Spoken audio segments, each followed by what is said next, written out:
The American Constitution's Article 6 Supremacy Clause means that the federal authority is above the state rights, right? That's incomplete. That is not completely true. And if anyone tells you that in order to challenge you and make you feel hopeless about what we're experiencing, the fact that we are at the mercy of a rogue executive, let me tell you that they are wrong. And they are wrong not because they're lying to you, but because they were not educated in American constitutionalism, because those who probably taught them didn't know either. I took civics and it was insufficient. You get told that we are founded on freedom, yet you look at the Constitution and there's no freedom, only the freedom of speech. There is a guarantee of liberty that can be restricted under a high threshold. To say that Article 6 Supremacy Clause only means that the federal government is above the state in every single incident is to say that 2A cannot be restricted, even though constitutional reasoning of the whole entire thing, including our guidelines from outside, including the Federalist Papers, tells us that it can. 2 plus 2 is 4. That's how easy constitutional reasoning is. When it comes to Article 6 Supremacy Clause, yes, a part of it is the fact that federal authority is above state authority, but that is during a valid constitution. What's wrong right now?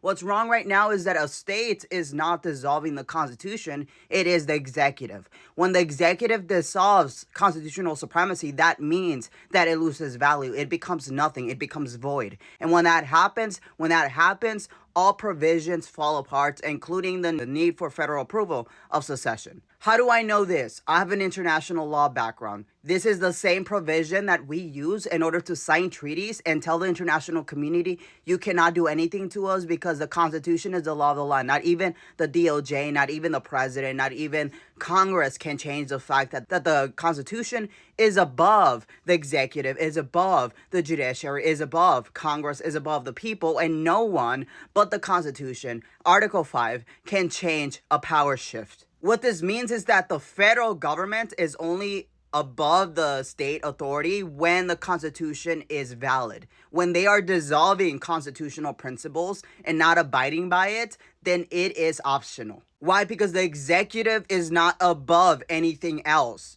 Okay, the executive is not above anything else. State rights get triggered when the executive starts dissolving constitutional reality. That's why the states have a duty under Article 6, Section 3, not to the president, not to the executive, but to the Constitution. But here is the thing. What they try to tell you is that since the Constitution includes having a president, then a president can do whatever they want, and the state governments have to take it because the federal government is above the state, right? But that's not how it works, because they should have been aligned to the Constitution to begin with. You see, the difference between the first Civil War is that the Confederate States are the ones who wanted to dissolve the Constitution, right? Because they were against constitutional rights. What we are seeing in this reality is that it is not a state, it is the federal government who is reducing the Constitution and dissolving it. The 50 states ratified a constitution, and that cannot be changed unless we ratify a different one. That means that upon the dissolution of this constitution, because like this administration says, it's unconstitutional,